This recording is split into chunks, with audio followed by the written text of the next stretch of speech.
어, 다시 한번 잠깐 복습하고 시작하겠습니다. 이 성서에 나타난 구원의 진리, 우리가 전하는 영원한 복음 요한계시록 14장에 나와 있는 첫째와 둘째와 셋째 천사의 기별도 성소 정결 기별이기 때문에 우리 성소를 모르면 이 복음을 이해하기가 쉽지가 않습니다. 그래서 2300주야 끝에 성소가 정결하는 그 조사 심판이 왜 영원한 복음인지 우리 이 성소를 통해서 확실한 진리를 깨닫는 시간 되기를 주님의 이름으로 기도드립니다. 우리 이 제3과 성소와 지성소 이렇게 하면서 좀 지연됐지만 자세히 이 눈으로 이렇게 좀 봐주시기 바랍니다. 이 성소가 이렇게 네 겹으로 이렇게 소리가 너무 작아요. 제 소리가 좀 작습니까? 소리가 좀 작아요. 예, 제가 이 장로님 소리 적어요. 그래요. 소리는 크게 하는데 이게 왜 이렇게 작게 들리는지 모르겠습니다. 좀 크게 들려주세요. 제가 될 수 있는 한 큰 소리로 하겠습니다.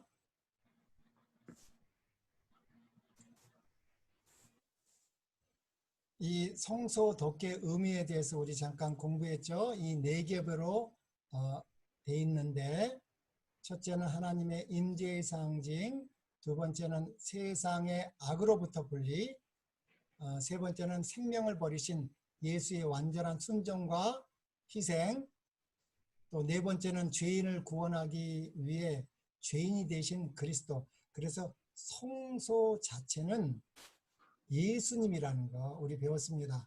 그래서 우리가 예수님을 믿음으로 또 우리가 구원받은 하나님의 자녀들이 또 성소라고 배웠죠.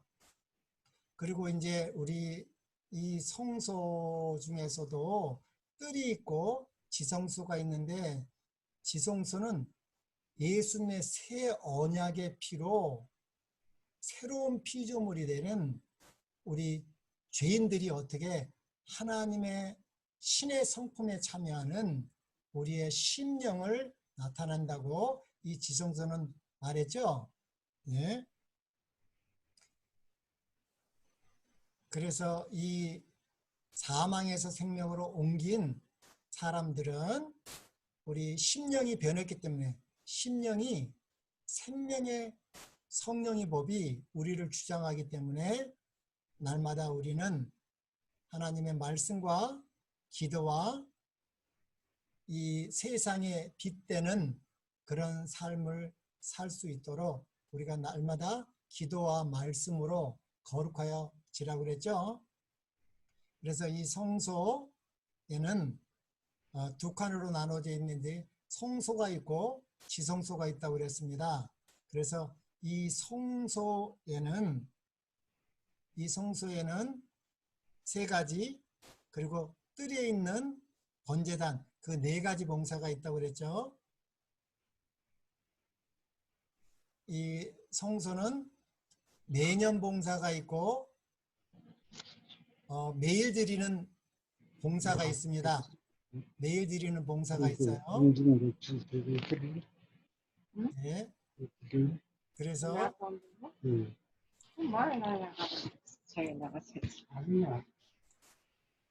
매일 드리는 봉사가 있는데 매일 봉사는 번제단 봉사, 떡상 봉사, 촛대 봉사, 분향단 봉사가 있습니다. 그래서 이 제사장은 네 가지 봉사를 하는데 우리 이 피 뿌림 봉사가 얼마나 중요한지 저번에 시간을 많이 공부했습니다. 이 피 흘림이 있지만 피 뿌림이 있다는 것을 항상 성경은 언약은 쌍방이 한다는 거, 예, 새 언약이 있고 옛 언약이 있는 것처럼 피 흘림이 있고 피 뿌림이 있습니다.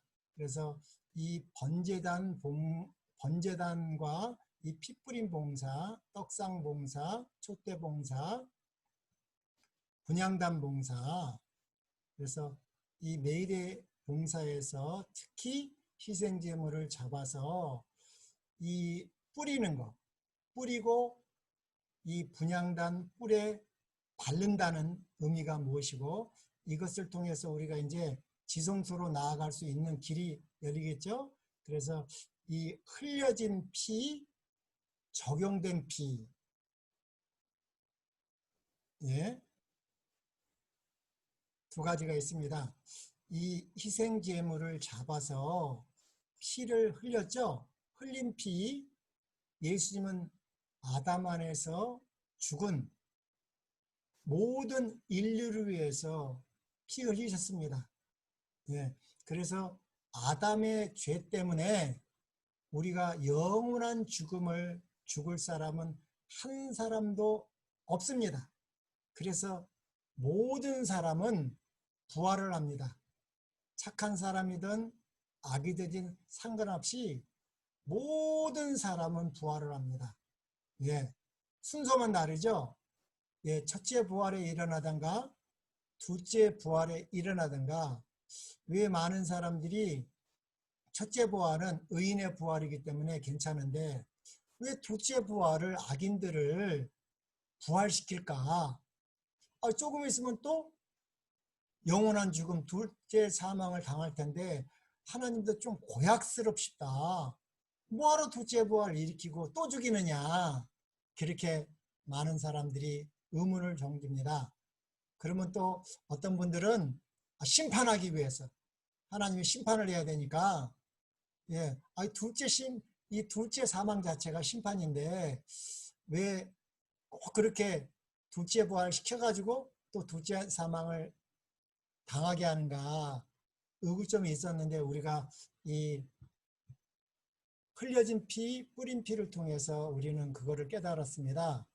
예수님의 흘린 피는 모든 인류를 위해서, 예, 아담 때문에 둘째 사망을 당할 필요는 없다는 것입니다. 그래서 예수님이 부활하셨습니다.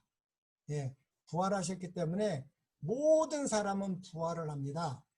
그러나 이 피뿌림, 피를 바름, 피의 적용을 받은 사람들은 첫째 부활에 일어나고, 이 피는 흘려졌지만, 예, 흘린 피는 믿지만 피의 적용을 받지 못한 사람들은 둘째 부활에 일어난 것입니다. 그 둘째 부활에 일어나는 것은 예수님의 십자가와 부활은 모든 아담 안에서 죽은 사람들에게 적용된다는 것이죠.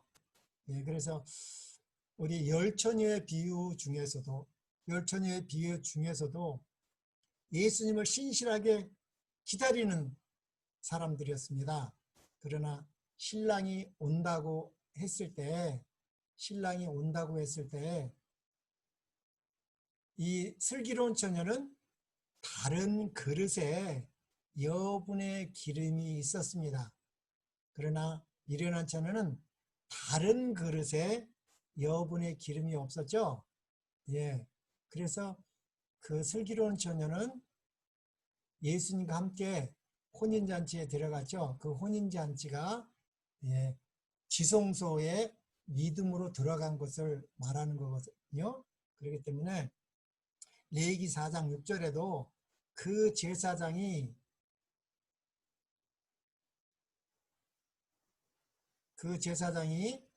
손가락에 그 피를 찍어 여호와 앞, 곧 성소의 휘장 앞에 7번 뿌릴 것이요 했습니다.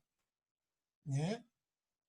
또 레위기 4장 7절에도 제사장은 또 그 피를 여호와 앞, 곧 회장 안 향단 뿔들에 바르고 했습니다. 그래서 이 뿔은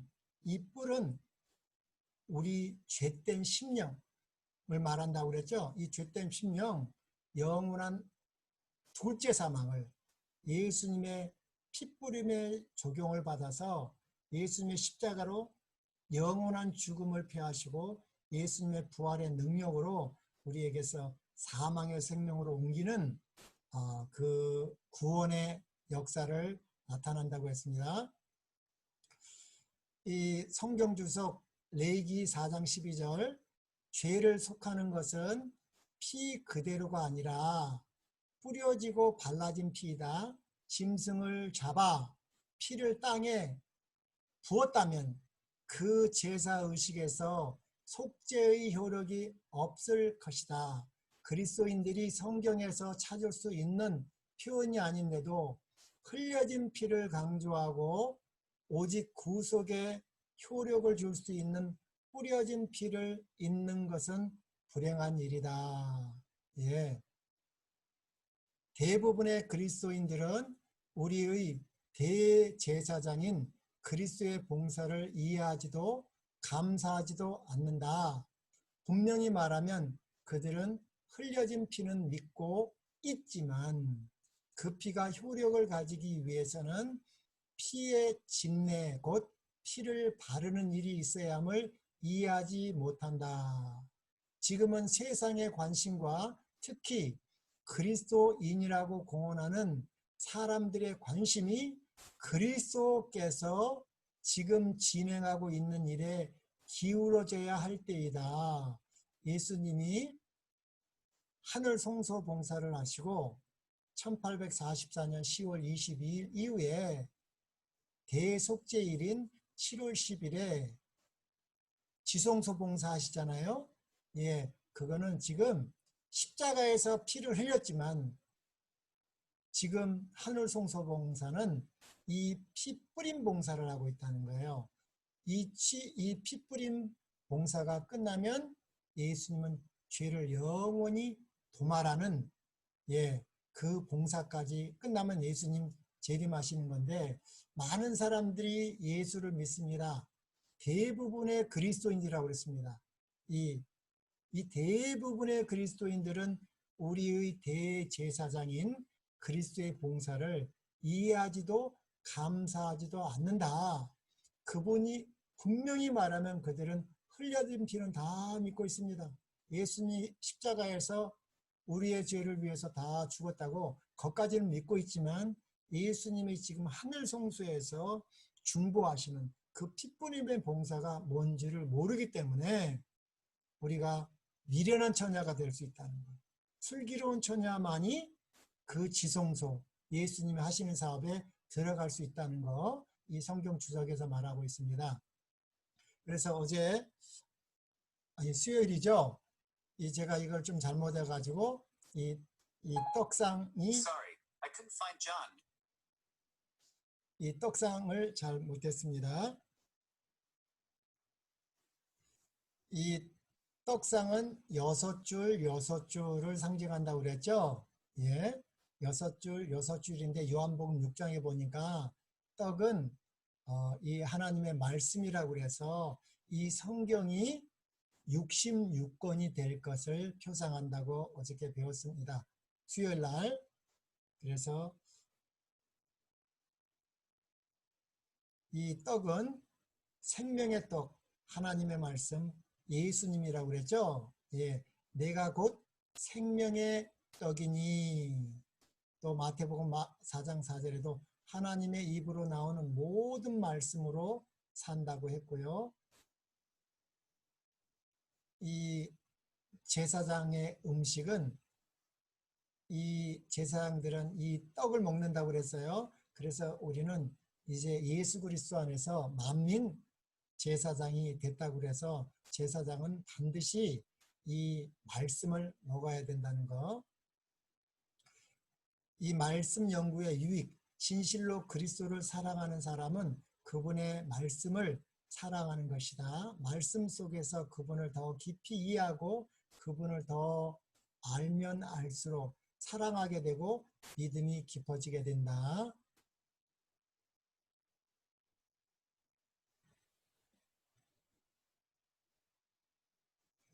두 번째 우리 촛대죠. 이 촛대는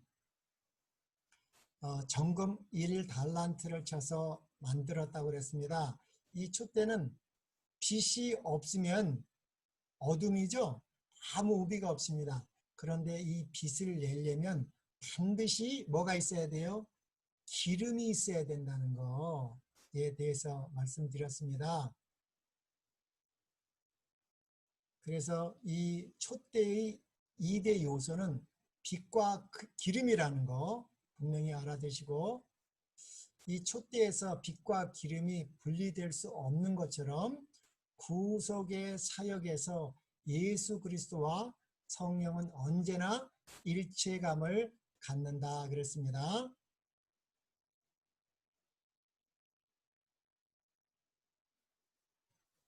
이 죄인이 죄의 본질로부터 자유하게 되었다는 증거는 우리 죄를 계속하신 예수의 빛을 받아 반사하는 것이다고 그랬죠.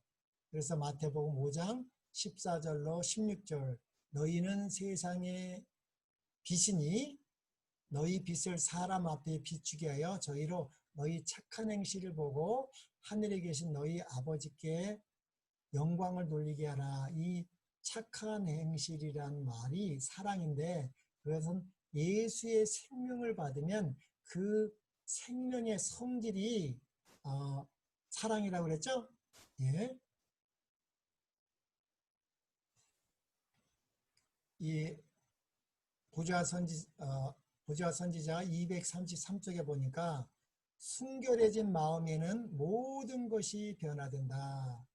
품성의 변화는 마음속에 그리스도가 내재하신다는 증거다. 하나님의 성령은 영혼 속에 새 생명을 나게 하시고 생각과 욕망을 그리스도의 뜻에 복종하게 하신다. 그리하여 속사람은 그리스도의 형상으로 말미암아 다시 새로워진다. 그래서 우리가 구원받는다는 것은 새 생명을 받는다는 것입니다. 이 새 생명의 성질이 사랑이고 생명의 도인 십계명을 말한다고 그랬죠. 네. 또 향단, 이 향도는 기도를 상징한다고 그랬죠. 이 향단에서 피어오르는 향기와 연기는 성소와 지성소 사이의 휘장을 넘어 지성소 하나님의 보좌까지 이르게 된다. 이것은 하나님을 직접 대면할 수 없는 우리를 위하여 중보하시는 예수 그리스도의 중보 사역을 예표하는 것이다 그랬습니다.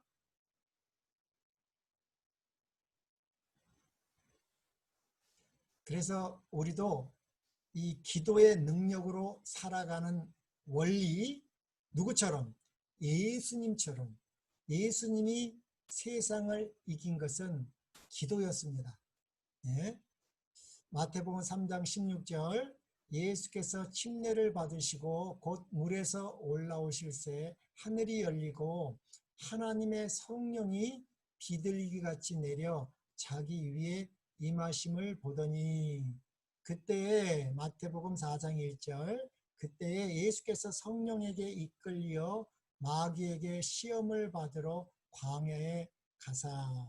누가복음 4장 1절에도 예수께서 성령의 충만함을 입어 요단강에서 돌아오사 광야에서 40일 동안 성령에게 이끌리시며, 누가복음 4장 14절에도 예수께서 성령의 권능으로 갈릴리에 돌아가시니 그 소문이 사방에 퍼지고, 누가복음 10장 21절에도 이때 예수께서 성령으로 기뻐하사 가라사대 천지 주제이신 아버지여, 이것을 지혜롭고 슬기 있는 자들에게는 숨기시고 어린아이들에게는 나타내심을 감사하나이다. 옳소이다. 이렇게 된 것이 아버지의 뜻이니이다. 이렇게 기도하는 것은, 우리가 기도를 왜 해요? 기도만이 우리가 살 길인데, 기도를 통해서 우리가 예수님이 성령을 날마다 받은 것처럼 기도 아니면 성령을 받을 길이 없기 때문에 우리는 기도해야 됩니다. 또 마태복음 4장 23절, 무리를 보신 후에 기도하러 따로 산에 올라가시다 저물매 거기 혼자 계시더니 누가복음 5장 16절에도 예수는 물러가서 한적한 곳에서 기도하시니라. 누가복음 6장 12절 이때 예수께서 기도하시러 산으로 가사 밤이 맞도록 하나님께 기도하시고 기도를 왜 해요? 예, 하나님과 기도했죠. 그것은 성령을 받기 위해 기도하신 것입니다. 또 누가복음 22장 39절로 41절에 보니까 예수께서 나가사 습관을 쫓아 감람산에 가심에 제자들도 쫓았더니 그곳에 이르러 저희에게 이르시되 시험에 들지 않기를 기도하라 하시고 저희를 떠나가서 무릎 꿇고 기도하시며 그러니까 우리가 기도 안 하면 시험 받겠어요? 안 받겠어요? 예, 기도 반드시 하셔야 됩니다. 우리 JR 모르라는 분이 이런 말씀을 하셨습니다. 나사렛의 뒷동산이 그의 숨겨진 비밀을 내놓을 수 있다면 갈릴리 호수가 그 목격한 것을 말할 수 있다면 예루살렘 주변의 외진 장소들이 저들의 이야기를 할 수 있다면 감람산이 입을 열어 그곳에서 일어난 일들을 말할 수 있다면 그들은 우리들에게 다른 그 무엇보다도 우리 주님의 기도 생활에 되어 말할 것이다. 예수님이 승리하실 수 있는 길은 성령 충만하신 삶을 살 수 있는 길은 기도였기 때문에 그래서 우리는 무시로 성령 안에서 깨어 기도해야 됩니다. 우리 시대소망 26장 가버나움에서 보면 예수께서는 마지막 환자를 치료하시기까지는 그의 일을 쉬지 않으셨다. 군중이 물러간 것은 밤이 꽤 깊은 때였다. 정적이 시몬의 집에 내려 앉았다. 긴 흥분의 날이 지나가고 예수께서는 잠자리에 드셨다. 그러나 동네가 아직도 잠들어 있을 때에 구주께서는 새벽 오히려 미명에 일어나 나가 한적한 곳으로 가사 거기서 기도하셨다. 예수님의 지상생애의 나달은 이렇게 보내졌다. 그래서 우리 성도님들도 이 세상 하루를 시작하기 전에 반드시 하나님과 은밀한 기도를 들으셔서 성령 충만함을 받으시기 바랍니다. 그는 가끔 제자들을 해산시켜서 그들의 가정을 방문하게 하여 쉬게 하셨다. 그러나 그들이 예수를 그의 활동에서 떠나시도록 하려 할 때는 이를 조용히 물리치셨다. 그는 무지한 자들을 가르치시며 앓는 자들을 고치시며 눈먼 자들을 보게 하시며 무리들을 먹이시면서 종일 수고하시다가 땅거미가 질 때나 혹은 이른 아침에 아버지와 교통하기 위하여 산의 성소를 향하여 길을 떠나셨다. 예수님도 어디로 가셨어요? 예, 산의 성소를 향하여 길을 떠나셨다.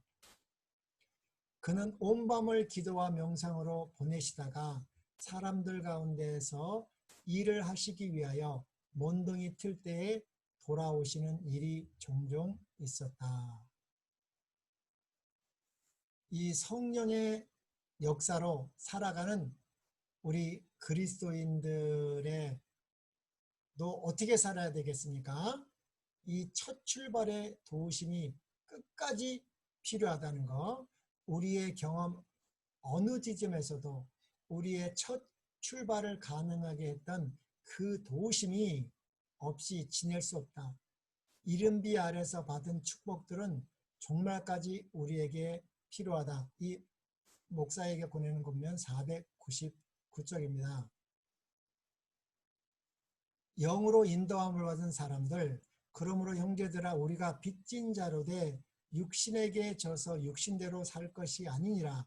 너희가 육신대로 살면 반드시 죽을 것이로되 영으로서 몸의 행실을 죽이면 살리니 무릇 하나님의 영으로 인도함을 받은 그들은 곧 하나님의 아들이라.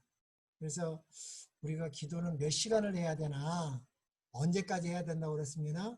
예, 성령을 받았다는 확신이 올 때까지 우리는 기도해야 되겠죠.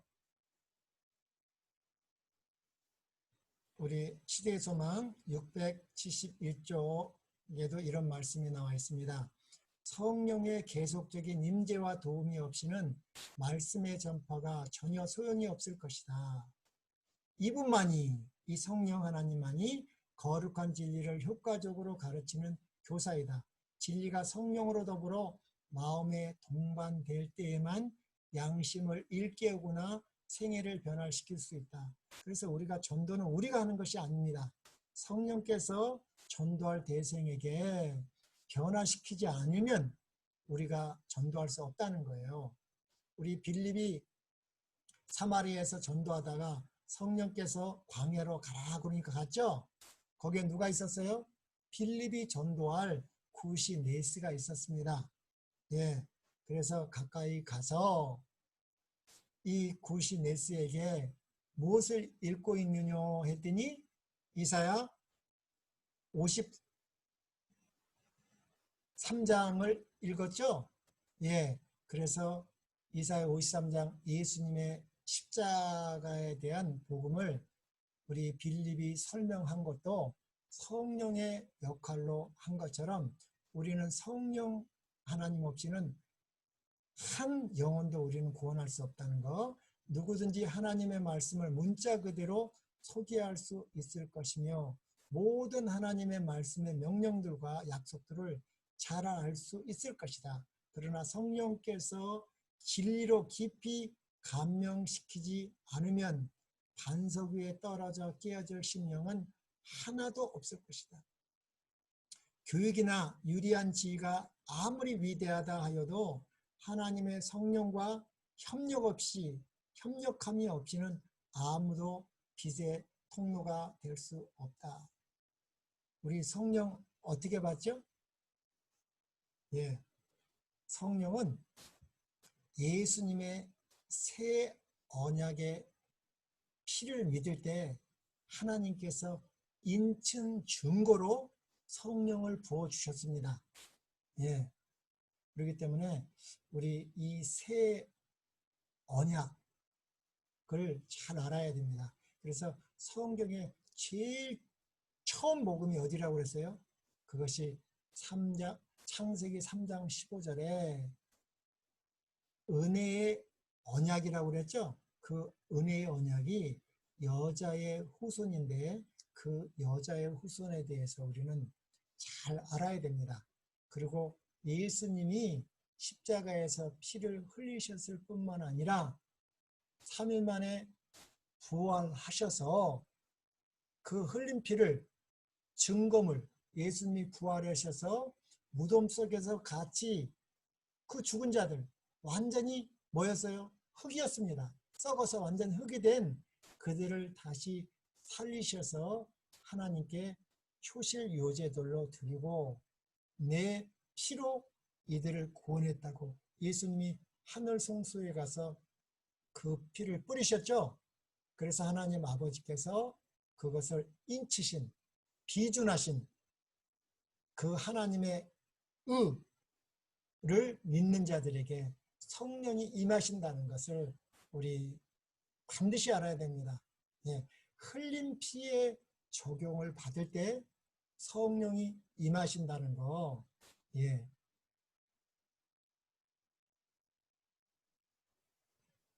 어떻게 성령 충만한 삶을 살 수 있겠습니까? 예, 누가복음 11장 1절 우리가 저번에 다 한 거죠. 예수께서 한 곳에 기도하시고 마치심에 제자 중 하나가 여짜오되 주여 요한이 자기 제자들에게 기도를 가르친 것과 같이 우리에게도 가르쳐 주옵소서. 그래서 예수님에게 이렇게 자세히 예수님을 따라다니다 보니까 예수님이 어떻게 저렇게 성령 충만하실까 봤더니 기도였습니다. 이 침례 요한도 제자들에게 제일 먼저 가르쳐 준 게 기도였던 것처럼, 그래서 예수님의 제자들도 예수님에게 주님의 기도를 가르쳐 달라 그랬죠. 그래서 예수께서 주기도문을 가르쳐 주셨습니다. 그러면서 늦은 밤에 이웃집에 떡 빌리러 간 사람 이야기가 나오잖아요. 예, 그 얘기 우리 주기도문 공부할 때 했습니다. 예. 근데 친구 때문에 떡을 절대 주지 않습니다. 친구 때문에 주지 않는데 왜 떡을 줬어요? 예. 예, 그것은 간절하게 끈질기게 매달렸기 때문에 친구가 아이고 졌다 떡을 준 것처럼 기도도 그렇게 해야 된다는 것입니다. 아예 한 번 하고 끝나는 것이 아니라 언제까지요? 예. 너희가 악할지라도 자식에게 좋은 것을 줄 줄 알거든 하물며 너희 천부께서 구하는 자에게 성령을 주시지 않겠느냐. 누가복음 11장 13절. 예, 이 성령을 구하는 기도가 필요합니다. 그런데 성령은 그냥 떼쓴다고 임하는 것이 아니죠. 예, 이 성령은 말씀을 가지고 역사하시기 때문에 이 말씀을 우리는 반드시 준비해야 됩니다. 우리 에베소 6장에 보니까 하나님의 전신갑주 중에 제일 마지막 것이 뭐라고 그랬습니까? 성령의 검이라고 그랬죠.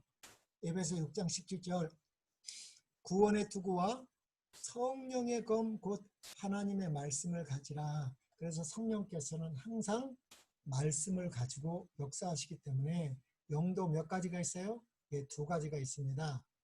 악령이 있고 성령이 있기 때문에 영들을 분별할 수 있는 사람이 됩니다. 그래서 이 성령의 검, 칼이죠? 칼은 예민해야 됩니다. 아주 예리해야 되죠?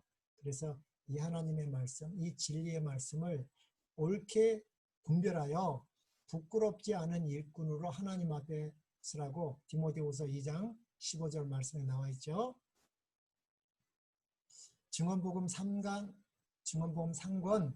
197쪽에서 198쪽에 보니까 하나님을 위한 열성이 제자들을 감동시켜서 큰 권세를 가지고 증거하게 하였다. 이 열심이 그리스도의 구속하시는 사랑과 십자가에 못 박히신 그리스도에 대한 이야기를 전하겠다는 결심으로 우리의 심령에 불을 붙여야 하지 않겠는가. 열심 있고 끈기 있는 기도의 응답으로 오는 하나님의 성령께서 임하시어 사람들로 봉사한 일에 능력으로 채우셔야 하지 않겠는가. 열심 있고 끈기 있는 기도의 응답이라고 그랬습니다. 이 죄의 권세로부터 자유하는 것 세 가지 배웠습니다. 말씀, 기도, 성령의 역사 배웠습니다. 이 지성소와 하나님의 보좌에 대해서 또 보겠습니다. 여기 이 법계, 실은 성경의 원문에는 법계란 말이 없다고 그랬어요. 예, 한글 성경에 한 번 이 법계라는 말이 나오는 것 같은데 원문에는 이 법계가 아니라 언약궤, 증거궤, 궤라고 나왔습니다. 그러나 이 언약궤 속에 법이 들어있기 때문에 법궤라고 번역을 했죠. 그리고 십계명이란 말도 성경에는 있다고 그랬어요? 없다고 그랬죠? 우리 한번 보겠습니다.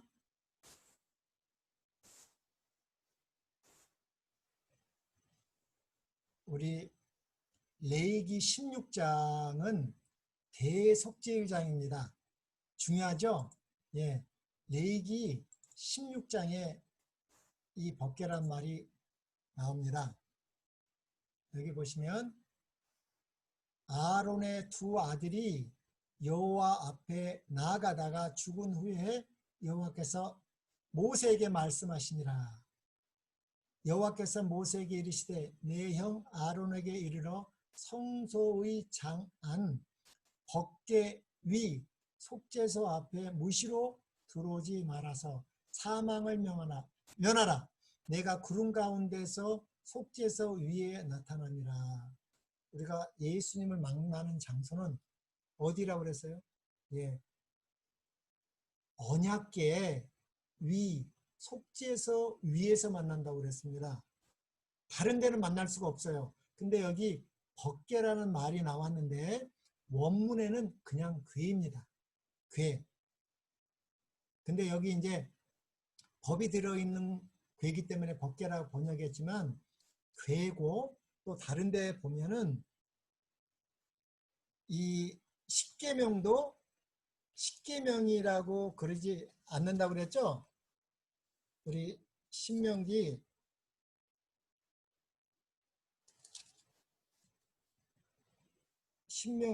4장 12절 한번 보겠습니다. 신명기 4장 12절에 이렇게 나와 있습니다. 여호와께서 화염 중에서 너희에게 말씀하시되 음성뿐이므로 너희가 그 말소리만 듣고 형상은 보지 못하였느니라. 13절 신명기 4장 13절 여호와께서 그 언약을 무엇을요? 그 언약을 너희에게 반포하시고 너희로 지키라 명하셨으니 곧 십계명이며 두 돌판에 친히 쓰신 것이라. 이 원문에도 이거 십계명이 아닙니다. 10가지 말씀입니다. 10가지 말씀. 근데 그 10가지 말씀이 무슨 말씀이에요? 언약입니다. 하나님과 이스라엘 사이 백성에서 맺은 10가지 이 십계명은 언약의 말씀이고 또 우리 사도행전 7장 38절 스데반은 그것을 생명의 도라고 했다고 그랬습니다. 그래서 이 법궤가 언약궤입니다. 이 언약궤. 그러나 그 언약궤 안에는 3가지가 들어가 있다고 그랬죠? 예, 두 돌비와 만나 항아리, 또 아론의 쌍난 지팡이. 이것은 굉장히 중요한 의미가 있다고 그랬죠? 원래는 아담 안에는 언약의 두 돌비만 있었겠죠? 예, 신의 성품에 참여하는 하나님의 율법이 아담의 심령에 기록되어 있었지만 우리에게는 3가지가 있다고 그랬습니다. 그것은 만나 항아리인데 그것은 예수님 말씀이 육신이 된 그 성육신을 통하여 어떻게 됐어요? 피를 흘리셨습니다. 그래서 우리의 영원한 죽은 행실에서 우리의 죄를 십자가에서 죄가 되심으로 사망을 피하시고 아론의 쌍난 지팡이는 제사장이지 않습니까? 예수님이 멜기세덱의 반차를 쫓아 부활하심으로 우리를 사망에서 생명으로 옮기셔서 어떻게 하셨어요? 그 흘린 피를 가지고 하늘 성소에 가셔서 하늘에 뿌렸습니다. 그래서 하나님께서 그걸 비준하시고 성령께서 우리 각 심령에 그 뿌린 피를 뿌려서 적용할 때 우리 이 새 언약이 회복된다고 그랬습니다.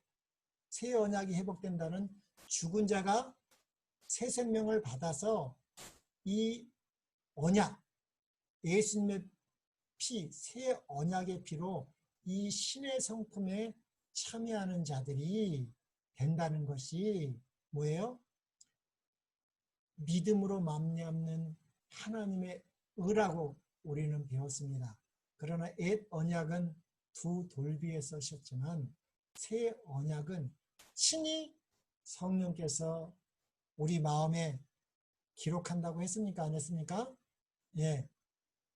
그 말이 어디에 나오냐면 여러 군데 나오겠지만 에레미야 31장부터 나옵니다. 예. 그 에레미야 31장은 바벨론에서 나오게 되는 것이죠. 바벨론에서 이 옛 언약은 너희를 어디에서 인도내셨냐고 그랬으니까 애굽에서. 새 언약은 어디요? 바벨론에서. 그래서 우리 성경을 보면 몇 번의 구원을 받는다고 그랬어요? 예, 두 번의 구원을 받는데 하나는 애굽에서 구원을 받고 두 번째는 어디에서 구원을 받아요? 바벨론에서 우리 구원을 받는다고 했습니다. 우리 저번에 이 말씀을 했는데 다시 한번 이 말씀을 보고 가겠습니다.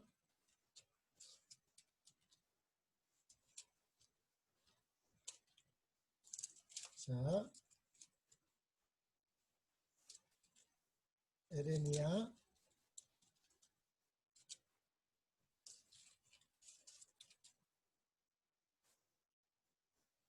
29장 10절에 보면 이렇게 나와 있습니다. 에레미야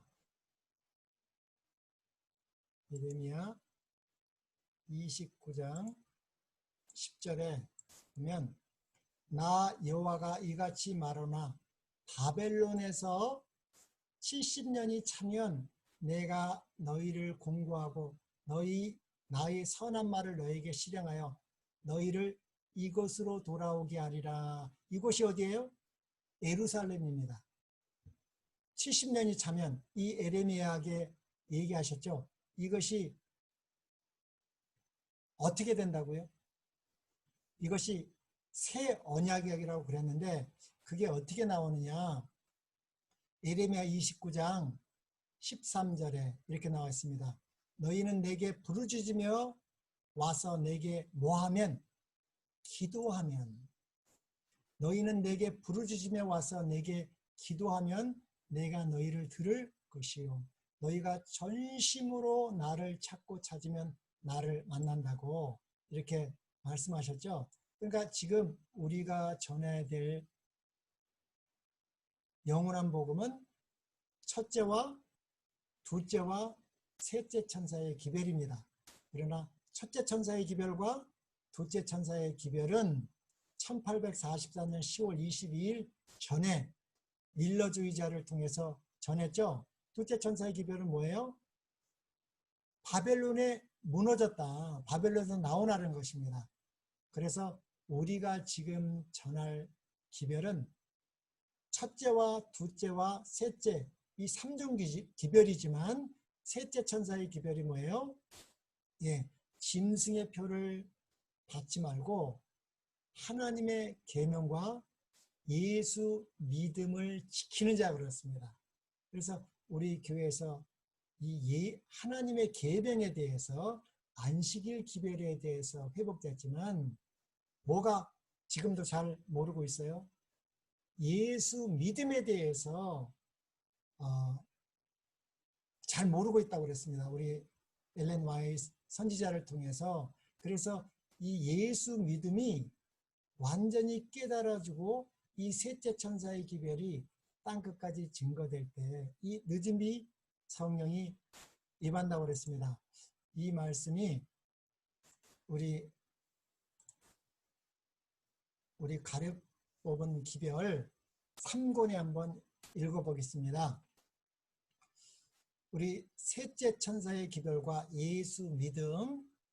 셋째 천사의 기별은 하나님의 계명과 예수 그리스도의 믿음. 우리 번역이 두 가지로 될 수 있습니다. 이게 요한계시록 14장 12절에 보면 우리 개역성경에는 예수 믿음이라고 그랬고 여기는 예수 그리스도의 믿음이라고 그랬는데 같은 말입니다. 하나님의 계명과 예수 그리스도의 믿음을 선포하는 것이다. 어떤 게요? 셋째 천사의 기별입니다. 우리가 지금 셋째 천사의 기별을 전해야 되는데 그것은 하나님의 계명과 예수 그리스도의 믿음을 선포하는 것이다. 그래서 우리가 1844년까지 이 하나님의 계명 안식일을 회복하고 거기까지 왔습니다. 그러나 1888년 이 믿음으로 말미암은 의가 선포되었을 때 많은 우리 교회 지도자들이 그것을 받아들이지 않았습니다. 그래서 우리 엘렌 와이트를 저기 호주로 보냈지 않습니까? 그래서 제가 알기로는 호주에서 이 시대의 소망을 통해서 이 믿음으로 말미암은 의가 무엇인지 확실하게 이 시대의 소망을 읽어보면 있지 않습니까? 그래서 여기 하는 말이에요. 하나님의 계명은 선포되었으나 그때까지 하나님의 계명은 열심히 선포되었으나 예수 그리스도의 믿음은 같은 중요성을 가진 것으로 제7일 안식일 예수 재림교 교인들에 의하여 선포되어 오지 못했다 그랬습니다. 그런데 율법과 복음, 율법은 하나님의 계명과 예수 믿음, 율법과 복음은 함께 나아간다. 나는 이 주제를 완전히 표현할 말을 찾지 못한다. 예수 믿음에 대해서는 이야기가 되었으나 이해되지는 못했다. 셋째 천사의 기별에 속한 그 무엇이 예수 믿음을 구성하는가. 우리 지금 셋째 천사의 기별을 누가요? 우리 재림 성도들이 이해를 못한다는 것입니다. 이 세 천사의 기별은 우리 재림 성도들만 전하고 있기 때문에 예수 믿음에 대해서는 이야기가 되었으나 이해되지는 못한다. 우리 재림 성도에 대한 말입니다. 셋째 천사의 기별에 속한 그 무엇이 예수 믿음을 구성하는가. 예수는 우리 죄를 용서하는 구주가 되기 위하여 우리의 뭐를요? 죄를 지는 자가 되었다.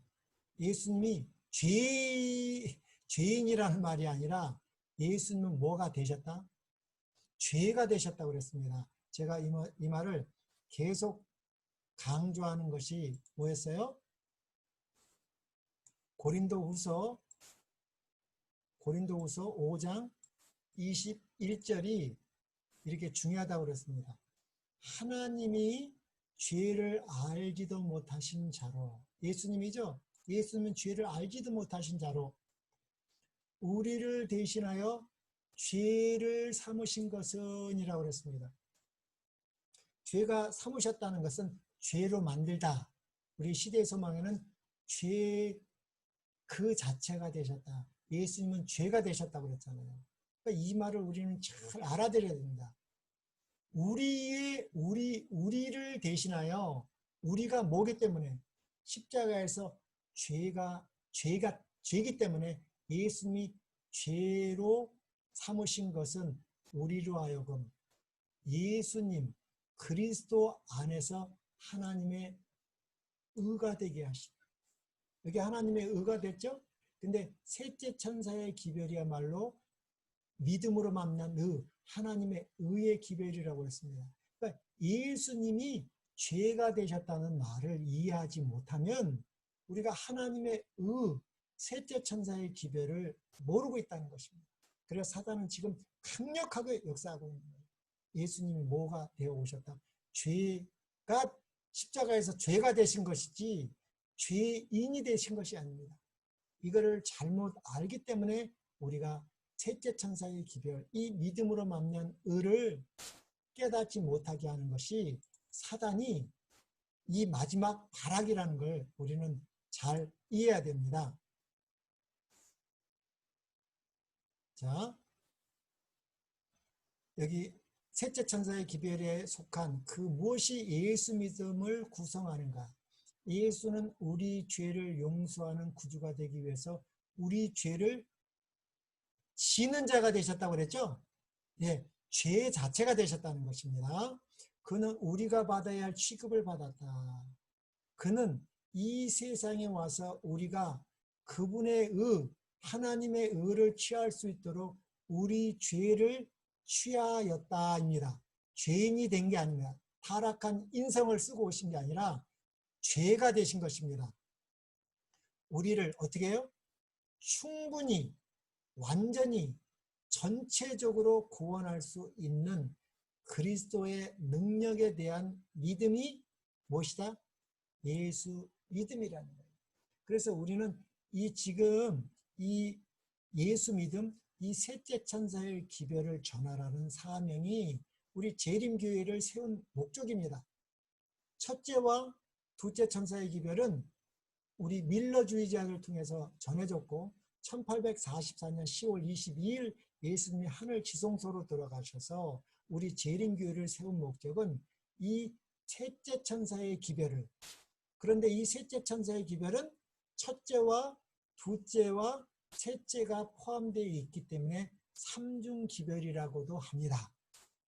그래서 우리가 1844년 10월 20일 이후에 어디에 믿음으로 들어갔어요? 우리 믿음의 형제들이? 그때 많은 사람들이 떠나갔죠. 그러나 다시 하나님께 성경 말씀으로 돌아와서 무엇이 잘못됐는지 하나님께 기도와 말씀으로 끈질기게 하나님을 붙든 사람들이 예수님이 이 땅에 이 죄의 세상에 오시는 것이 아니라, 이 죄의 세상을 불로 정결하기 위해서 오는 것이 아니라 예수님이 한 가지 임무가 더 남아있다고 그랬죠. 매일의 봉사에서 무슨 봉사가 있다고 그랬어요? 매년 봉사. 그것은 죄의 도말을 하시기 위해 하늘 지성소에 들어가 본 것입니다. 그 하늘 지성소에 가보니까 뭐가 있었죠? 하늘 지성소에 가보니까 한번 가보겠습니다. 우리 하늘 지성소에 뭐가 있었는지. 그래서 그 내용이 요한계시록 10장의 내용입니다.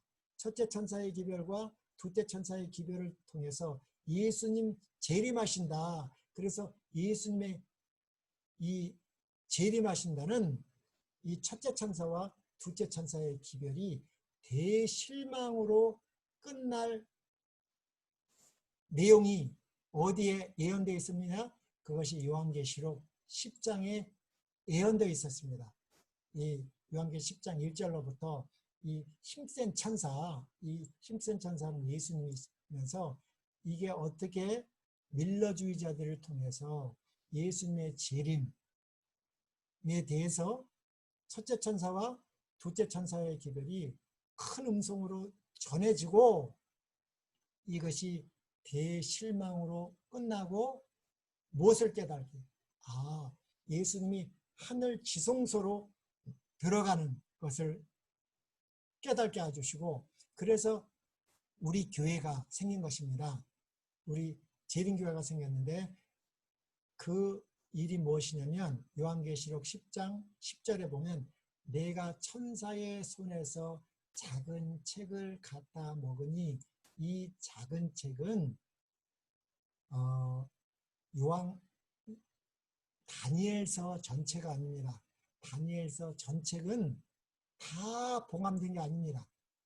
다니엘서에서 봉함된 것은 2300주야 기별입니다. 2300주야 예언입니다. 그 2300주야를 깨닫고 우리 윌리엄 밀러가 2300주야 끝에 이 지구를 성소로 봤기 때문에 예수님이 불로 정결하게 하시기 위해 이 땅으로 재림하신다고 전했죠. 그래서 이 배에는 꿀같이 달았지만 배에는 쓴 경험을 하게 됩니다. 그리고 나서 요한계시록 10장 11절 저가 내게 말하기를 저는 예수님이고 내가는 요한입니다. 그래서 이 요한은 지금 누구들과 지금 함께 있어요? 이 밀러주의자들과 함께 지금 같이 있는 것입니다. 예, 이 요한은 이 100년 AD 1세기 사람이지만 계시를 통해서는 지금 윌리엄 밀러들하고 같이 지금 있는 것입니다. 말하기를 내가 많은 백성과 나라와 방언과 임금에게 뭐예요? 다시 예언하여야 하리라. 그래서 이 다시 예언한다는 말이 얼마나 중요한지 모릅니다. 이 다시 예언한다는 말이 뭐예요? 2300주야 끝에 예수님이 하늘 성소정결 곧 재림전 이 조사심판이신데 그것이 바로 무엇이다? 셋째 천사의 기별을 증거하는 것입니다. 그것을 누구에게 의탁하셨어요? 예, 그것이 누구냐면 누구예요? 재림교회입니다. 이 재림교회입니다. 그래서 2300주와 끝에 예수님이 하늘 성소로 들어가는 장면을 우리 재림 성도들이 그걸 계시를 통해서 봤죠. 그것이 요한계시록 11장 19절에 이제 믿음으로 예수님과 함께 들어가 보니까 뭐가 있어요? 요한계시록 11장 19절에 보니까 이에 하늘에 있는 하나님의 성전이 열리니 하늘 성소에 들어가 봐야 되는 거예요. 하나님의 성소에 들어갈 때에 결국을 안 사람이 우리 다윗이 지정한 아삽이라는 시인이죠. 예, 찬양 대장이었습니다. 이 아삽이 시편 73편에 16절에 하나님의 성소에 들어갈 때에 결국을 안 것처럼 우리 재림 성도들이 어디에 들어가세요? 하나님의 성전이 열리니 성전 안에 뭐가 있어요? 하나님의 법궤가 아니라 뭐예요? 하나님의 언약궤가 보이며 또 번개와 음성들과 내성들과 지진과 큰 의박이 있더라. 그래서 이 하나님의 언약궤가 변경된 게 아니라 그대로 하나님의 10가지 언약의 말씀이 살아있다는 것을 깨닫고 일요일이 아니라 태초부터 이 창조 때부터 지켜오던 안식일 기별을 회복했는데 그 언약궤 속에 그 십계명만 들어가 있는 게 아니라 또 뭐가 들어가 있어요? 히브리서에 가보니까 만나 항아리하고 아론의 쌍난 지팡이까지를 못 본 것 같아요. 그래서 이 하나님의 계명에 대해서는 깨달았습니다. 1888년 때까지. 그래서 열심히 우리가 이제 셋째 천사의 기별, 이 안식일 회복 기별에 대해서 전했죠. 제가 이것은 또 따로 할 겁니다. 요한계시록 10장부터 이제 요한계 14장까지는 따로 할 거지만 간단하게 이 예수 믿음에 대해서 그래서 이 셋째 천사의 기별은 하나님의 계명과 뭐였습니까? 예수 믿음을 지금도 이해하지 못하는 거예요. 이 예수 믿음, 하나님의 계명까지는 깨달았는데, 예. 그래서 이 예수 믿음이라는 건 무엇이냐? 그는 우리가 받아야 할 취급을 받았다. 그는 이 세상에 와서 우리가 그분의 의를 취할 수 있도록 뭐요? 우리의 죄를 취하였다. 이 죄를 취하였다는 말이 무엇인지 우리는 이것을 알아야 되겠죠? 네, 이 죄를 취하심으로 우리를 어떻게 해요? 충분히 완전히 전체적으로 구원할 수 있는 그리스도의 능력에 대한 믿음이 예수 믿음이다 그랬습니다. 그러면은 뭐겠습니까? 이 우리의 죄를 취하였다는 말이 뭘까요? 예, 그것이 새 언약의 피입니다. 우리 바벨론에서 나오는 게 뭐예요? 새 언약의 피라고 우리 하지 않았습니까? 예, 그래서 제가 그거를 보여줬는데 또 한번 보겠습니다.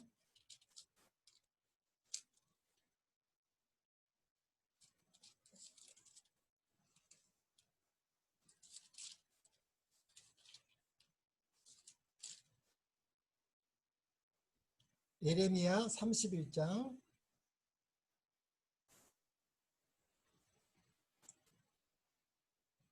예레미야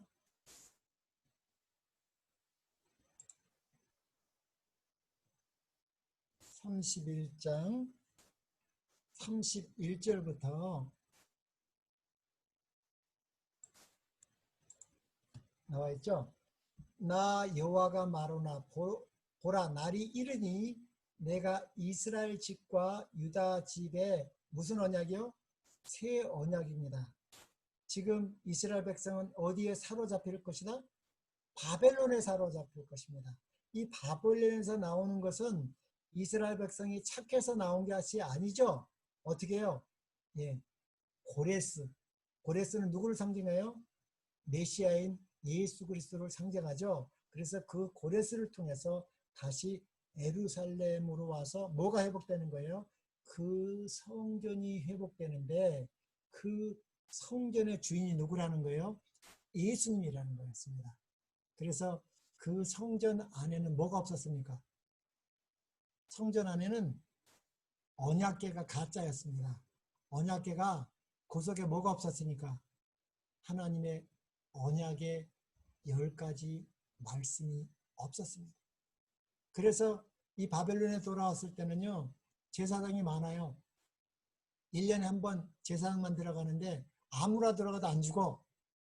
예, 그 언약궤가 회복될 수 있는 것은 언제예요? 새 언약입니다. 그것이 예수님의 피로 비준될 때 그것이 새 언약이기 때문에. 예, 그래서 예레미야에 보겠습니다. 나 여호와가 말하노라 이 언약은 내가 그들의 열째에 손을 잡고 어디에서요?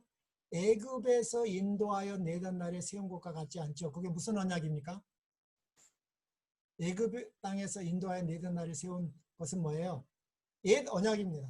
옛 언약은 지키라고 준 거예요. 너희는 절대 지킬 수 없다는 것을 보여주신 거예요. 예, 옛 언약은 이를 행하라. 그리하면 너희가 살리라. 그 언약은 첫 언약, 시내산 언약이었지만 진짜는 아담에게 주어진 것입니다. 아담은 처음부터 새로운 피조물로 창조됐죠. 완전했죠. 하나님의 형상이었죠. 그 아담은 지킬 수 있었습니다. 예, 이를 행하라 그리하면 살리라. 그래서 하나님께서 아담에게 생명나무는 먹어야 되고 선악을 알게 하는 나무를 먹지 말라. 먹는 날에는 정령 죽으리라.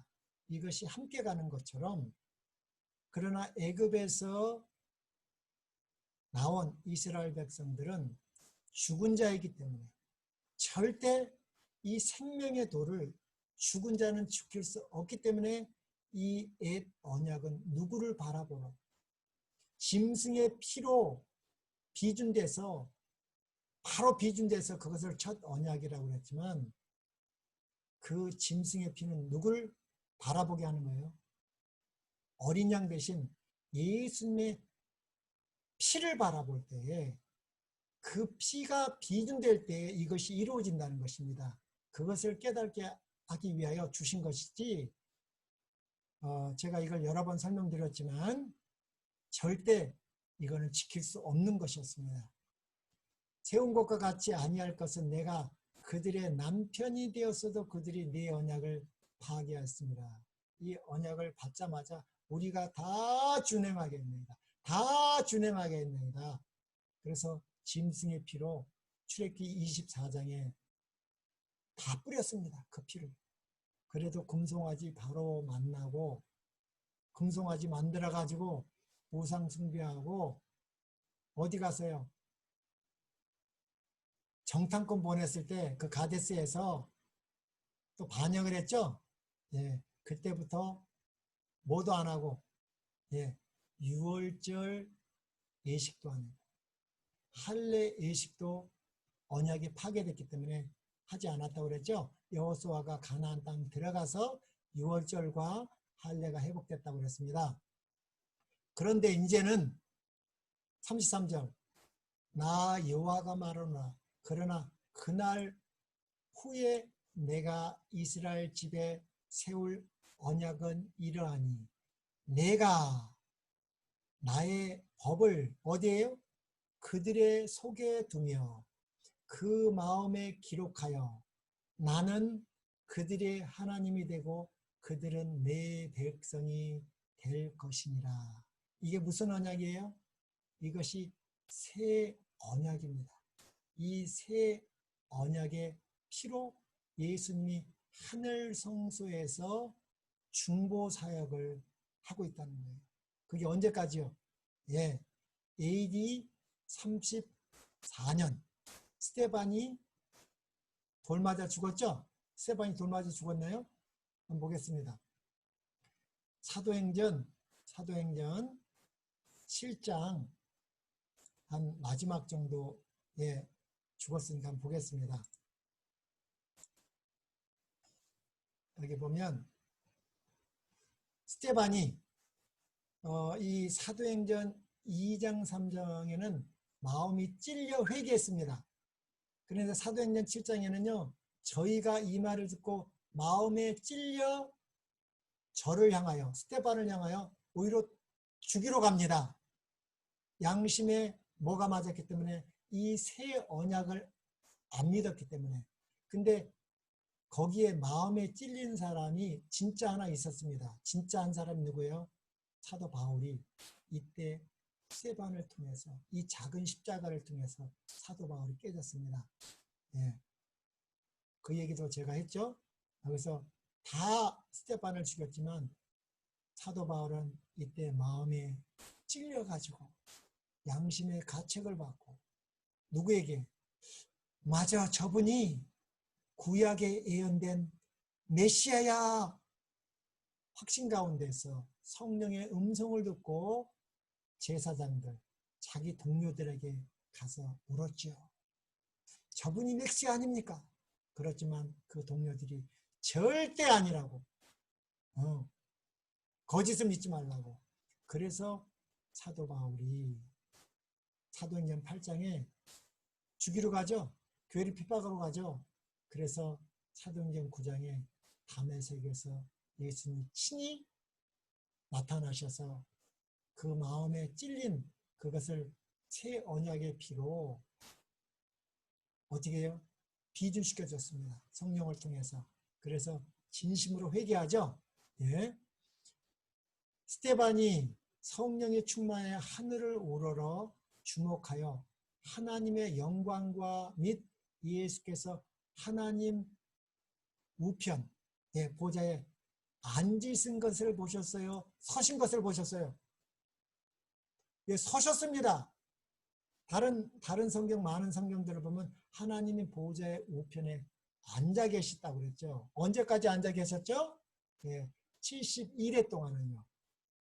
그래서 71회는 다니엘서 9장 24절부터 시작하는데 그것은 내 백성과 거룩한 성, 내 백성은 다니엘의 백성은 유대인들과 예루살렘을 위하여 71회를 정하였다. 2300주야에서 띄어냈다고 그랬습니다. 그래서 71회는 세 파트로 7일회와 60일회와 한 1회가 있다고 그랬습니다. 예,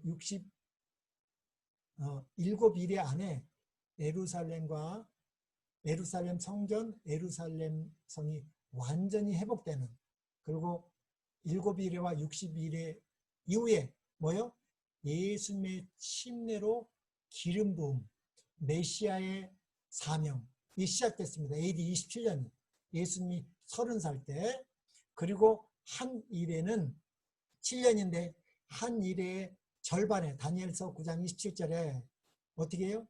예수님이 십자가에서 죽으셨습니다. 피 흘려 죽으셨을 뿐만 아니라 승천하시고 하늘로 가셨죠. 그래서 어디에요? 하나님 보좌에 앉아 계시고 3년 반은 예수님이 유대인들을 봉사하셨지만 3년 반은 누가요? 제자들이 했습니다. 그때 70일의 끝이 스테반, AD 34년에 스테반이 돌에 맞아 죽는 것을 통해서 누가요? 유대인의 은혜의 기간인 70일에는 끝나고 그때부터 예수님이 어디에 하나님 우편에서 쓰셨다는 것은 성소는 어떻게 되는 거예요? 우리 히브리서 8장에 보니까 제사장들은 어떻게 해요? 이제 하는 말의 중요한 것은 이러한 대제사장이 우리에게 있는 것이라. 그가 하늘에서 위엄의 보좌 우편에 앉으셨죠? 앉으셨다고 나왔죠? 언제까지요? 71회까지. 히브리서는 누구를 위한 거니까? 유대인들을 위한 것이니까. 성소와 참 장막에 부리는 자라. 이 장막은 주께서 베푸신 것이요 사람이 한 것이 아니니라. 대제사장마다 예물과 제사를 드림을 위하여 세운 자니 이러므로 저도 무슨 드릴 것이 있어야 할지니라. 예수께서 마땅히 어디 이 지구 땅에 애굽에 계셨다면 제사장이 되지 못하는 것입니다. 예수님이 하늘 성소로 피를 가지고 들어가셨기 때문에 제사장이 되지 아니하실 것이니 이는 율법을 쫓아 예물을 드리는 제사장이 있습니다. 그랬죠? 그래서 저희가 섬기는 것은 하늘에 있는 것의 모형과 그림자라.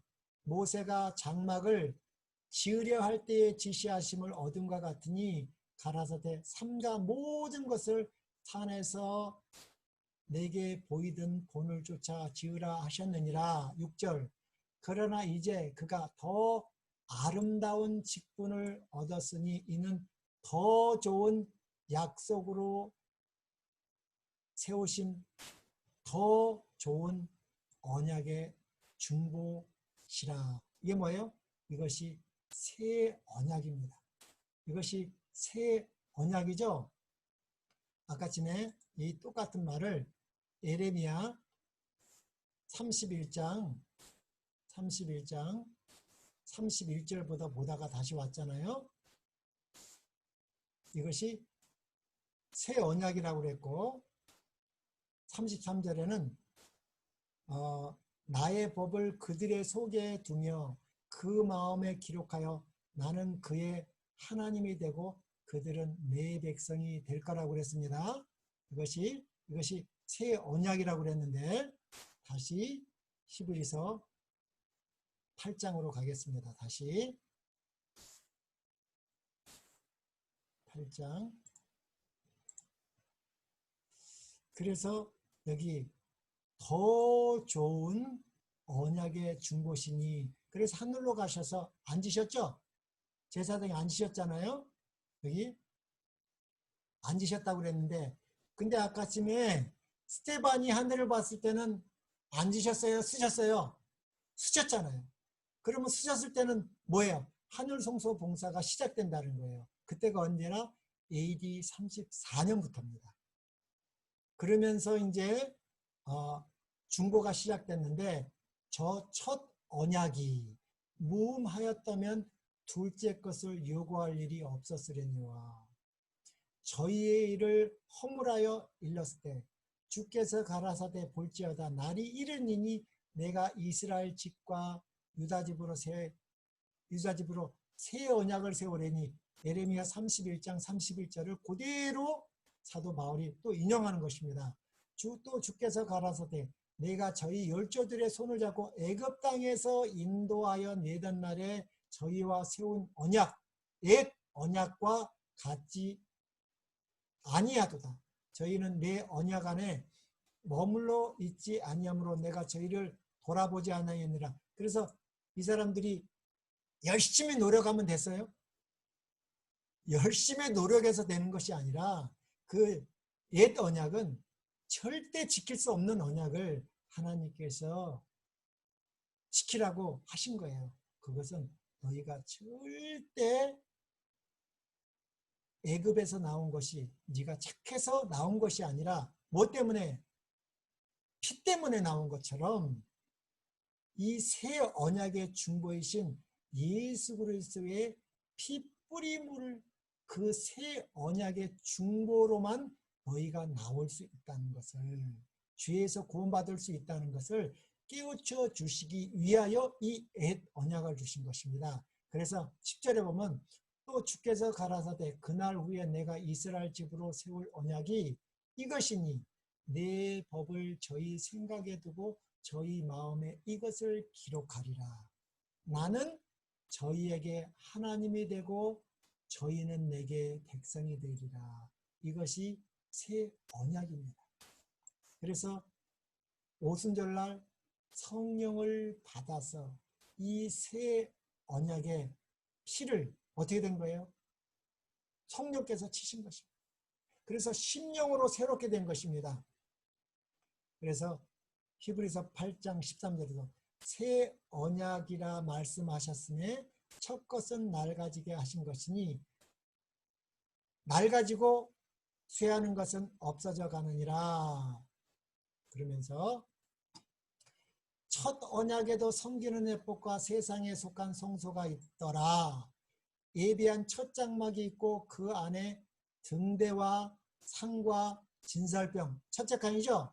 있으니 이는 성소라 일컫고, 또 둘째 휘장 뒤에는 장막을, 둘째 휘장 뒤에 있는 장막을 지성소라 일컬었으니, 지성소에 가기 전까지 매일의 봉사는 이 성소에 막혀서 지성소로 못 들어갔죠.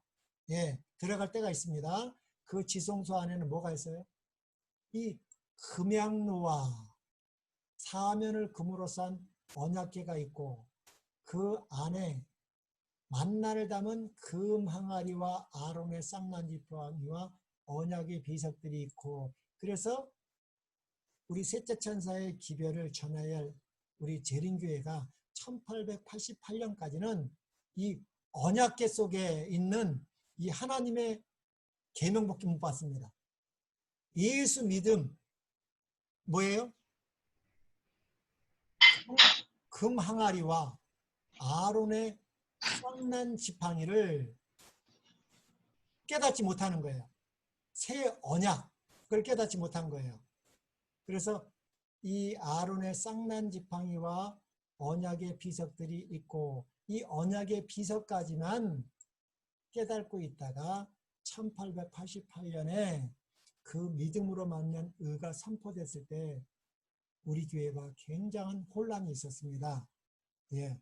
그래서 이제 엘렌 G. 화이트께서 이제 시대의 소망이나 여러 가지를 쓰셨죠. 그리고 이제 히브리서 9장 5절, 그 위에 속죄소를 덮은 영광의 그룹도 있으니 이것들에 관하여는 이제 낱낱이 말할 수 없느니라. 이 모든 것을 이같이 예비하셨으니 제사장들이 항상 첫 장막에 들어가 섬기는 예를 행하고, 오직 둘째 장막은 제사장이 홀로 1년 1차씩 들어가되 뭐 없이는? 피 없이는 아니하나니 이는 자기와 백성의 허물을 위하여 드리는 것이라. 성령이 이로써 보이신 것은 첫 장막이 서 있을 동안에 성소에 들어갈 길이 아직 나타나지 아닌 것이라. 이 장막은 현재까지 뭐예요? 비유라고 했습니다. 이 모세에게 보여진 그거 비유. 예. 그러나 언제? 개혁할 때까지. 개혁할 때까지는 언제예요? 예수님이 십자가에 피 흘리시고 하늘 성소에서 피를 뿌릴 때까지. 예.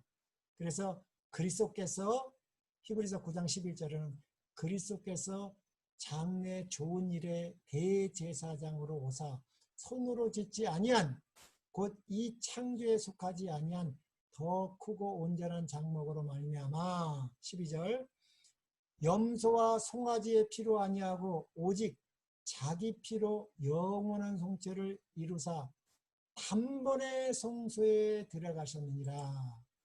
13절 염소와 황소의 피와 및 암송아지의 죄로 부정한 자에게 뿌려 그 육체를 정결하게 하여 거룩하게 하여든 이때까지만 해도 하나님께서 그 믿음을 관가하셨죠.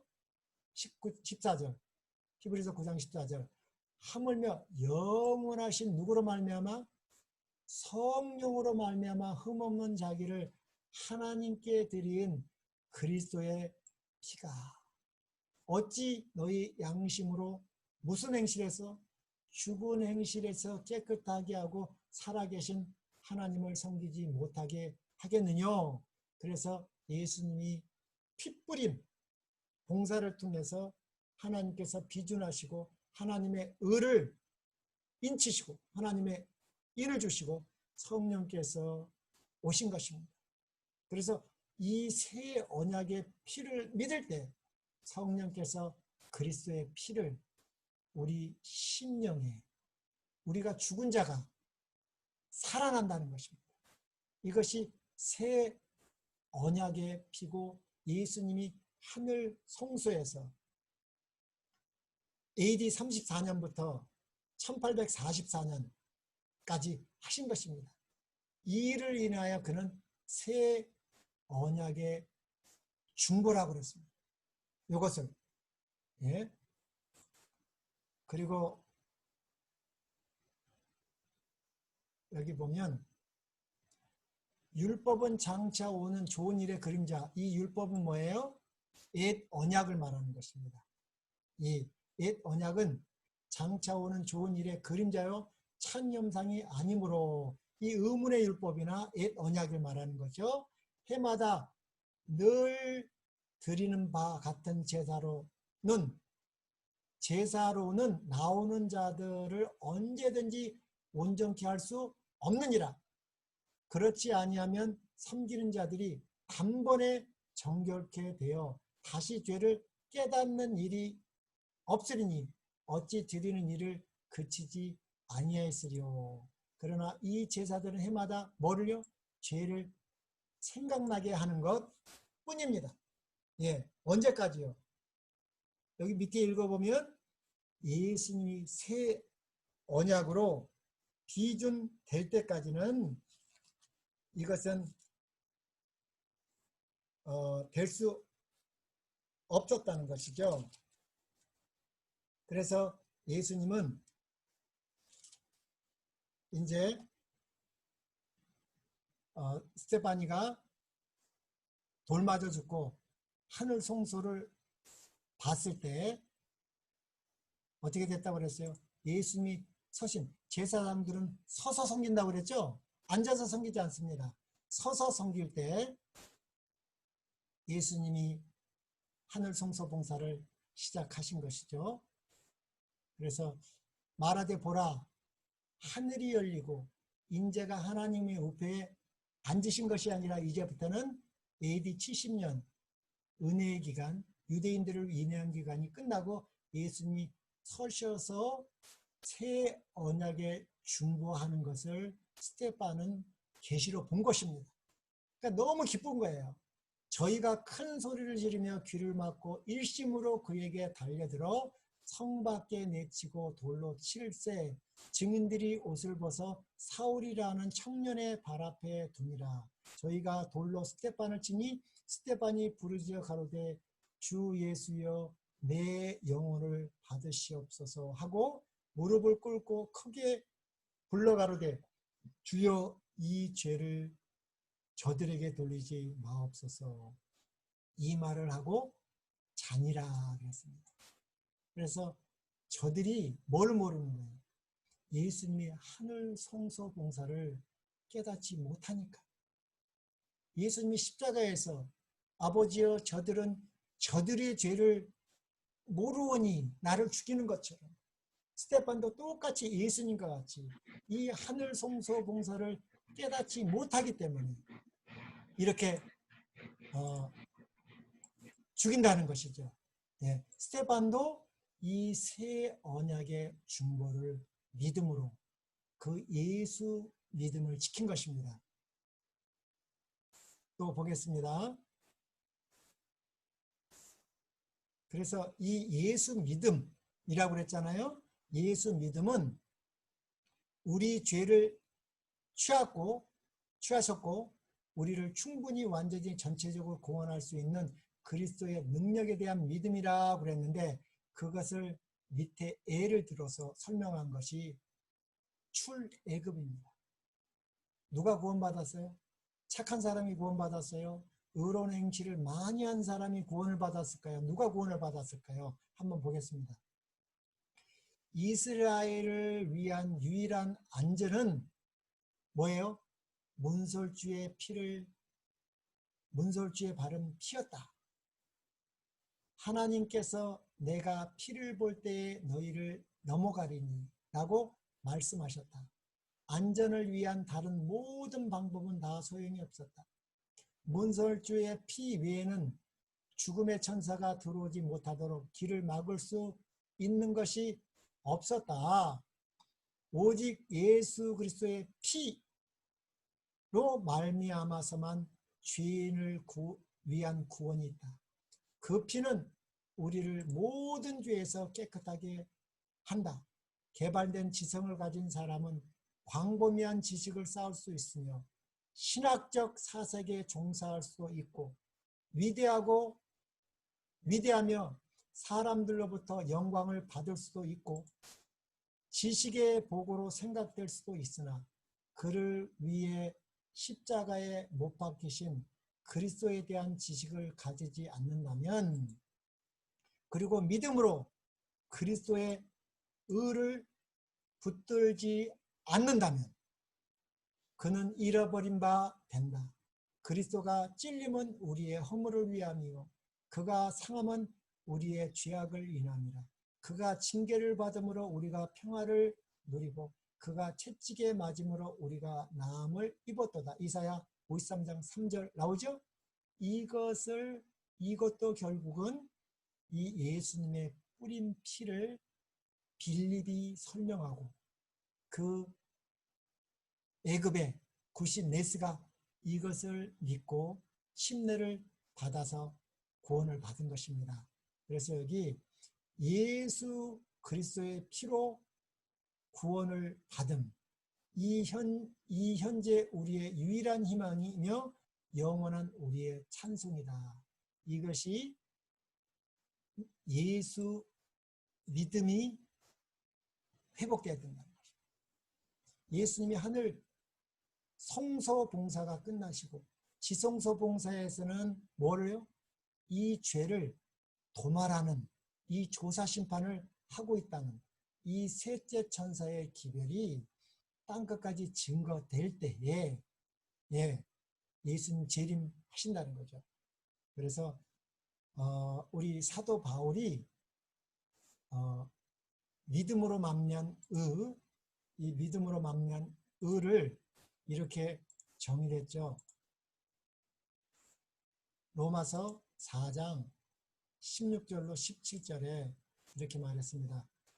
그러므로 후사가 되는 이것이 은혜에 속하기 위하여 어떻게 해요? 은혜에 속하기 위하여 믿음으로 되나니 이는 그 약속하셨죠? 새 언약 약속을 그 모든 후손에게 굳게 하려 하심이라. 율법에 속한 자에게 뿐만 아니라 아브라함의 믿음에 속한 자에게도니 아브라함은 하나님 앞에서 우리 모든 사람의 조상이라. 17절 기록된 바 내가 너를 많은 민족의 조상으로 세웠다 하신과 같으니 그의 믿은 바 하나님, 아브라함이 믿은 바 하나님은 뭐요? 죽은 자를 살리시며 없는 것을 있는 것 같이 부르시느니라. 이것이 요약하면 첫째 천사의 기별과 셋째 천사의 기별입니다. 이 첫째 천사의 기별은 뭐예요? 창조주를 경배하라. 그 창조주를 경배하는 표가 뭐예요? 안식일이고 죽은 자를 살린다는 게 뭐예요? 부활의 하나님을 믿으라는 것입니다.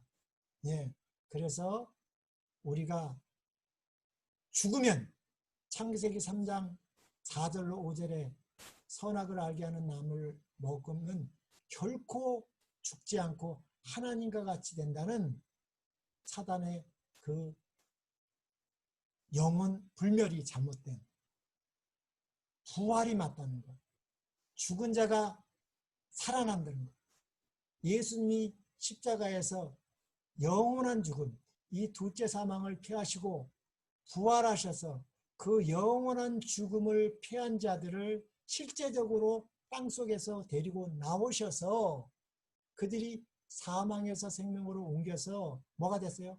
신의 성품에 참여한 자들을 하늘 초실 요제들로 하나님께로 증거를 드린 것처럼 그 믿음이야말로 하나님께서 인정하시는 하나님의 의라는 것입니다. 그래서 이 세 천사의 기별, 요한계시록 14장 6절부터 시작되죠. 또 보니 다른 천사가 공중에 날아가는데 땅에 거하는 자들 곧 여러 나라와 족속과 방언과 백성에게 전할 영원한 복음을 가졌다고 그랬습니다. 여기 영원한 복음입니다. 영원한 복음.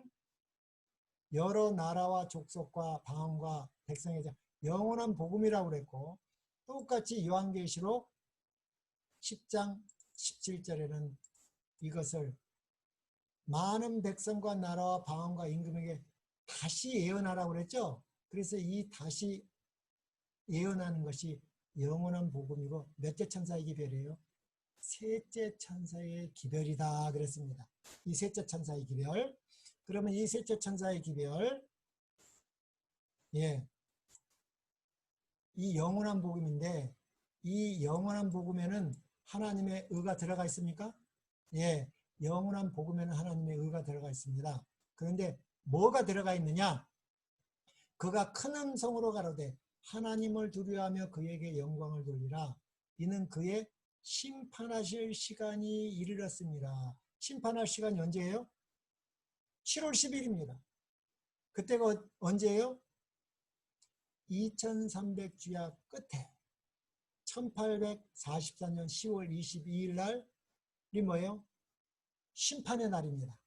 예수님이 하늘 지성소에 들어가는 것입니다. 2300주야 끝 심판할 시간이 이렇습니다. 하늘과 땅과 바다와 물들의 근원을 만드신 이를 경배하라. 그래서 우리가 하나님의 계명이 회복됐죠. 그러나 아직도 많은 분들이 뭐를 깨닫지 못했어요? 둘째 천사는 이것은 첫째 천사의 기별을 통해서 창조주를 경배할 때 무너진 바벨론이 아니라 둘째 천사의 기별은 성소가 회복된다는 것입니다. 첫째 간 성소가. 그리고 이제 셋째 천사의 기별은 뭐예요? 또 다른 천사고 셋째가 그 뒤를 따라 큰 음성으로 가로되 만일 누구든지 짐승과 그 우상에 경배하고 이마에나 손에 표를 받으면, 그러니까 첫째 천사의 기별과 셋째 천사의 기별을 받지 아니하면 이렇게 무너진 바벨론이 되고 이 짐승과 우상에 경배하게 된다는 것을 역으로 설명했죠. 10절 보니까 그도 하나님의 진노의 포도주를 마시리니 그 진노의 잔에 섞인 것이 없이 부은 포도주라. 거룩한 천사들과 어린 양 앞에서 불과 유황으로 고난을 받으리니, 이건 예수님의 재림 장면이죠. 11절 그 고난의 연기가 세세토록 올라가리로다. 짐승과 그 우상에 경배하고 그 이름의 표를 받는 자는 누구든지 밤낮 쉼을 얻지 못한다는 말은, 이 말은 예수 믿음을 하나님의 계명까지만 지킨다고 하지만 예수 믿음을 회복하지 못하면 결국은 이 셋째 천사의 기별에 이 저주가 임한다는 것입니다. 그래서 이 예수 믿음이 회복돼야 된다는 거예요. 이 예수 믿음을 증거하는 것이 셋째 천사의 기별의 핵심인 것이죠. 그래서 요한계시록 14장 12절 성도들의 인내가 여기 있나니 저희는 하나님의 계명과 예수 믿음입니다. 과 예수 믿음이라는 게 중요해요.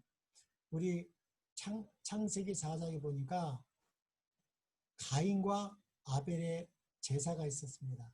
거기에 무엇과 뭐가? 아벨과 그의 제물은 연락했고 가인과 그의 제물은 연락하지 않은 것처럼 예수 믿음이 회복되지 아니하면 이 젊은 청년 법관이 어려서부터 하나님의 계명을 지켰다고 해도 어떻게 해요? 자기를 부인하지 못했습니다. 자기를 부인해야지만 예수 믿음을 믿을 때에만 예수님을 따라갈 수 있습니다. 누구든지 나를 따라오려거든 자기를 부인하고 자기 십자가를 주고 날마다 나를 따라야지 예수님의 참 제자라고 했습니다. 그래서 이 예수 믿음은 새 언약의 피를 믿을 때 바벨론에서 나오게 되는 것입니다. 그래서 그 새 언약의 피의 효름이 13절 요한계시록 14장 13절의 결론입니다. 여기가 한 문단입니다. 점이 요한계시록 14장은 어떻게 시작되냐면 요한계시록 14장 1절부터 5절까지가 한 문단이고요. 6절부터 12절까지가 한 문단이고 13절이 또 한 문단입니다. 그리고 14절부터는 추수 작업입니다. 이 추수와 예수님의 재림의 장면이기 때문에 이 예수 믿음의 핵심이 무엇이냐 13절에 성경은 나와 있습니다. 그래서 제가 예수 믿음을 신학사전에 찾아보지 말고 다음 절 앞뒤를 자세히 읽어보면 나와 있습니다. 그럼 예수 믿음은 가장 중요하지 않습니까? 예수 믿음이 회복될 때 하나님의 계명과 함께 가는 것입니다. 이것은 율법과 복음은 떨어질래야 떨어질 수 없다고 아까 전에 가로키변 기별 3골에도 나와 있습니다. 그런데 그것이 출애굽할 때 그 피뿌림, 피 발름을 통해서 구원받은 것처럼 우리가 하나님의 계명을 지킬 수 있는 것은 죽은 자가 이 피뿌림을 통해서 새로운 피념을 새 언약이 성취될 때만 된다는 것입니다. 그의 근거가 이 새 언약은 기록돼야 되겠죠. 그래서 13절 내가 들으니 하늘에서 음성이 나서 가로되 기록하지 말라 기록하라. 기록하라는 거예요. 이것은 기록하라는 거예요. 예수 믿음이 무엇인지 기록하라는 거예요. 자금 이후로 주 안에서 죽은 자들이 복이 있도다 그랬습니다. 그러니까 주 안에서 죽었습니다. 뭐가 죽었어요? 예, 이 뿌린 피를 통해서 우리 마귀가 그 언약궤 위에 자정하고 있다가 이 뿌린 피를 통해서 마귀가 죽은 것입니다. 사망의 세력을 잡은 자 곧 마귀가 죽음으로 우리의 영원한 둘째 사망이 패한 것입니다. 그래서 자아가 죽는 것입니다. 이런 사람은 복이 있죠. 하심에 성령이 가라사대 그러하다. 성령이 가라사라는 것입니다. 성령께서 하신다는 말입니다. 성령께서 핏뿌림을 통해서만 이거는 죽을 수가 있습니다. 마귀가 죽을 수 있는 것입니다. 그 영원한 사망이 죽을 수 있는 것입니다. 예수님이 십자가에서 죄가 되셨기 때문에 죄 그 자체가 되셨기 때문에 우리가 예수님의 십자가에 같은 죽음을 믿을 때 성령이 가라사대 그러하다. 저희의 수고를 저희가 누구죠? 저희는 주 안에서 죽었습니다. 주 안에서 죽고 끝나면 되겠어요? 안 되겠어요? 안 되겠죠? 저희 수고를 그치고 시리니 이는 저희의 행한 일이 따름이라. 저희의 핵은 이 죽은 자들이 주 안에서 죽은 거 그 행한 일이 뭐예요? 그것이 예수님의 부활에 함께하는 것입니다. 그래서 부활의 주를 믿는 것입니다. 예수님이 부활하실 때 죽은 자들을 땅에서 데리고 나왔죠. 그래서 이 죽은 자들이 행한 것은 부활의 생명에 참여하는 자라는 것입니다.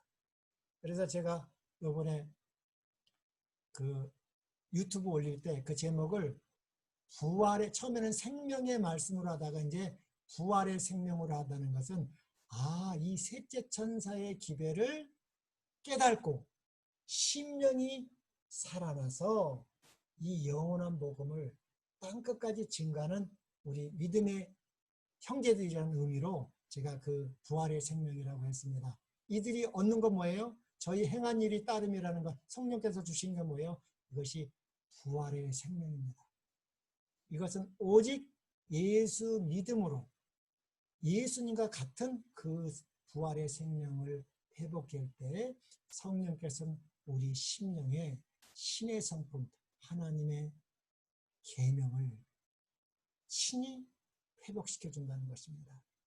예, 이런 자들, 이런 자들이 이제 완전한 뭐요? 죄의 도말을 이룰 수 있는 거죠. 죽은 자들이 죄의 도말을 할 수가 있습니까? 할 수 없죠. 내일의 봉사를 통해서 내일의 봉사에 참여한 자들만이 대속죄일 봉사에 참여할 수 있다는 거.